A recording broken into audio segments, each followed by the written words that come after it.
Assalamualaikum, hurmatly görүүчүлөр. Бүгүн 3 ноябрь Нурбек Балбандын булагы менен күрөшүнөн кайттык. Азыр бүттү. Мындай улак бол элеге. Сорундары эң аз 10 миңден 20 миң тай 4 машина болду. Күрөшүнө дагы өтө чоң сорундар коюлду. Машина, тай, буюрса улагы дагы, күрөшү дагы Жантөрө YouTube каналынан тартылат. Бул 1 сааттык видео эмес, тура түшүнөсүздөр. Кеминде 3 сааттан болду. Ошого колдон келишинче барып, азыр аракетимди кылам. Шаштырбай, Кудай калса чыдап туруңуздар. Болушунча тез чыгарган аракет кылам.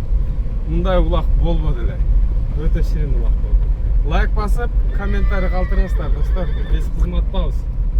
Ошол барыңыздарга ийгилик, тынччылык, өлкөбүздө ушундай тойлор болсун. Ошо тойлордо көрүшкөн ар бирибизге насип кылсын. Ошо тойлордо кызмат кылып, биздин чет өлкөдөгү бир туугандарыбызга көргөнүнө себепкер болуп калайлы. Ассаламу алейкум, рахматуллахи ва баракатух.